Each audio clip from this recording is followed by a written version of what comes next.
Hey folks, it is Josh here. We are back for yet another weekly vlog. You might even call it the first one of 2024. It is January the 7th, 2024. You know when you're still in the early part of a new year and it's still weird to see that year written out, right? Like the 2024 is still weird, right? Anyways, first vlog of 2024, big year ahead. Thanks for tuning in if this is your first time watching the video. Every week I record a vlog just sharing my business journey, building Visto, which is a Canadian immigration tech company, as an immigration lawyer in Canada, although I don't practice anymore because I focus on Visto, creating content, building the personal brand, books I'm reading, all that fun stuff. Appreciate you tuning in. It goes live usually every Sunday. So yeah, thanks for tuning in. Hopefully you had a good first week. I will say on my end, it was definitely it was actually an interesting week. I knew it was going to be quieter because, Visto, our immigration tech platform, we sell software to Canadian immigration professionals. And a lot of them close their offices for that Christmas week and the New Year's week, right? So for example, this past week and the one before that, we kind of knew we're going to be quiet. We expected them. We adjusted accordingly, especially if you listened to some of my recent episodes. But anyways, I knew the last week would be quiet, but it was effective. It was actually kind of interesting. Didn't expect too much to happen. But even though I had far fewer sales calls, they were much higher quality in terms of high quality leads. I guess maybe there's like an interesting takeaway, which is if you're going to book a demo in like the middle of the quote unquote holiday season, you're probably pretty serious about that thing, right? So it was kind of cool because the number of demos booked per week was down, but the people who did book the demos were like super serious. They loved the product. And we actually closed a couple like solid clients this week, which I'm really excited about. Why? Because number one, I wasn't necessarily expecting sales this week, but number two, we're really getting a little bit more intentional with our sales process and intentional with who we're targeting, right? So even though we sell to Canadian immigration professionals, there is still a subset that we're even more interested in. What do I mean by that? For example, we spent a lot of the first half of last year selling to small, more mom and poppy type immigration firms, right? Anywhere from 1 to 5 staff, let's call it. And those are great. They can be good. They can be bad, right? Every type of client has pros and cons, right? There's pros and cons to each. Some of the pros were that because they're small companies, it's easy to talk with the key decision maker, the business owner. They make decisions fast, blah, blah, blah, right? But what we found is it can be great selling to those types, and we still do sell to those types. But what we're also looking to do this year is start moving up the chain a little bit and try to attract more medium and large size firms for various different reasons. Number one being obviously deal size, right? If you're only selling to very small companies of any kind, right? This doesn't have to be just immigration software. This can apply to any business, any type of software, any type of service as well. If you're only selling to individuals like B2C, or you're only selling to very, very small companies, then obviously the propensity to be able to pay or to pay for your more expensive packages is limited, right? Whereas as you start to target bigger companies or wealthier consumers, let's call it as well, you can have bigger deal sizes, and which also probably means that your margins might go up as well, which is kind of nice too, right? So anyways, why do I mention this? Because that's kind of like part of what we're hoping for in 2024. We're going to continue to target small, medium-sized firms because they make great clients. They're good people. In fact, I was one of those firms back in the day. So one of my main motivators for co-founding Visto was I had my own small immigration practice, and I was doing a lot of the work myself, and a lot of it was manual, and a lot of it was a pain in the ass, and I couldn't find any software that made it all that much easier, right? So I always have a soft spot for the small firms because that was my experience, right? And that's kind of the inspiration behind even co-founding the company to begin with, right? So not saying we're start ignoring that, target market or segment, but, also being intentional about focusing on some medium and larger size firms as well, which can be really helpful. So anyways, that kind of took me on a bit of a tangent. Maybe it's an interesting takeaway around, even if you kind of have a niche or a target market, can you even sub-segment it down even further, right? If you're selling, I'm talking about, selling SaaS software in Canada, maybe you're selling reusable water bottles in Africa, right? I don't know, right? I'm just pulling stuff out of my behind.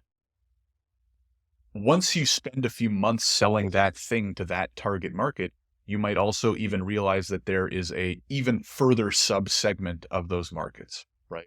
So I'll give you another example. We were selling to immigration firms. What we realized after 3 to 4 months is that there's even further sub-segments, right? There are what are called immigration lawyers in Canada and immigration consultants in Canada. And those are actually surprisingly very different. And how we should sell to them should probably be a little bit different. And then even among those sub-segments, there's immigration consultants who have big firms and immigration consultants who have small firms and immigration lawyers who have big firms and immigration lawyers who have small firms, right? So as you get further into the weeds, and then also as you start making more money and you can invest more back into the company and more resources and more planning and more strategy, you should probably get more succinct in how you're targeting and selling to each of those sub and maybe even sub segments, right? For example, there are medium-sized law firms that are based in Quebec, and a lot of them are French speaking. So maybe we have to target them a little bit different with different language and blah, blah, blah, right? So anyways, it can be very powerful. This is why niches are very powerful, and even sub-niches, right? And sub-niches, or how you segment and sell to different types of people and different types of businesses. And one of the themes for our year in 2024 for Visto, specifically on the sales side, is how do we sub-segment better?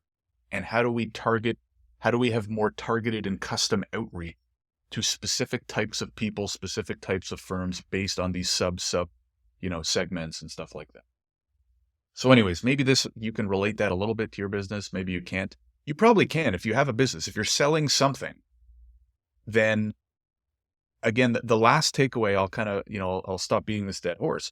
But the best takeaway I think for this is your sales will be better the more targeted it is to that specific person in business. If you're trying to sell your widget to everybody, then your marketing and your sales and your copy and your language and your pitch will be very general. It'll be very generic because it has to be, because it has to apply to so many people. As soon as you start niching down and then segmenting your audience and sub-segmenting your audience, now your language and your process can get so specific that it will be also more effective, right? Because, for example, if I'm just selling software to Canadian immigration firms, the language is going to be broad to all Canadian immigration firms, and you kind of get what I'm saying here. But if we sub-segment, and now we have a specific landing page that's selling to medium-sized law firms owned by lawyers based in Quebec, that can be way more specific. And the person reading it will connect more with it, right? Because we're talking directly to them, right? As opposed to any generic immigration practice in Canada, right? Just as an example. So anyways, I'm going to move on because I just, usually I do this for 10, 12 minutes and I just spent 8 minutes talking about sales and segmenting, but so important and a big lesson we've learned in the last year. So hopefully you find it helpful. That's been a big part of the week, as well as testing a really cool product that we're working on. I can't go into full details yet. It has to do with AI, right? We're building some really cool AI. It's a big new feature that we hope will, at the very least, we'll start beta testing it with our Visto users in January. It might not formally launch until February. I'll probably make an announcement about it on LinkedIn within a few weeks. So make sure you're following me on LinkedIn if you're not already. And if you can't find my LinkedIn, then make sure to just click on the Substack link in the description, whether you're listening to this on the podcast or watching on YouTube. If you click the Substack list and subscribe to me at the link in the description, then I'm linking to my TikTok. I'm linking to my, LinkedIn kind of from there. So that's a great way to find me. So anyways, and I'm probably most active on LinkedIn, right? If you're subscribed on YouTube or you're just following this weekly vlog, it goes out once a week. That's weekly. Fun fact. But if you want more of my content, especially if you like Canadian immigration software, or you like the way I talk about business and lessons, definitely follow me on LinkedIn, because I usually post 4, 5, 6 times a week on LinkedIn, right? So you're getting a little bit more of the content there. Anyways, and that's a big part of my, brand building strategy for 2024, which I'll probably cover in more detail in another video. Anyways, other than that, so we're doing a lot of product testing. It's going to be really cool. I'm super excited. This could be a game changer. So I'll have more updates probably within a week or two. In fact, a lot of today, I'm going to do a little bit of testing as well. Not too much today, because I spent a lot of this week. Want to make sure to, relax a little bit on the weekend. But a lot of testing, fine tuning with this new AI feature. It's going to be cool. So I'm excited for that. Other than that, I finished a book on Lego. I think I might have covered this in I don't remember if I talked about this in my last episode. Finished basically like a biography on Lego, the company, which was pretty cool. It's not the best business biography I've read. I found it a little bit long. I almost found it went into too much detail. I remember talking about this on a recent vlog, so I won't go into too much detail, but it was very detailed, which was good, but it almost read a little bit more like a history book. So it was good. Not my favorite. I don't know if I'll reread it. I don't regret reading it. I'm happy I did. It was cool to learn about the company, especially now that it's so big. But anyways, it was good. My wife got me some really good books that I'm excited for. So coming up next, she got me the book on the founder of Starbucks, on a few others. I don't remember. A few really good right up my alley books. Biographies of founders or interesting stories about how big businesses got started. So stay tuned. If you like my updates, obviously make sure to subscribe, make sure to follow based on where you're listening or watching.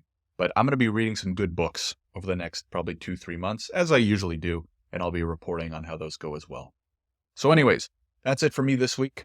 Hopefully you found this helpful. Hopefully you enjoy my weekly updates on the business and kind of life side as well.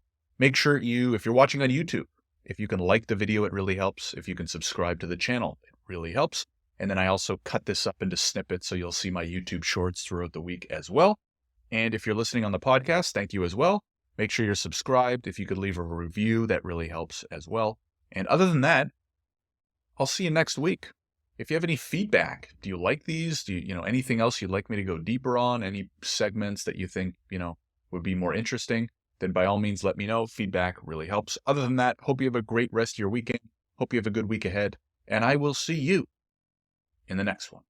Take care, everybody. Have a good one.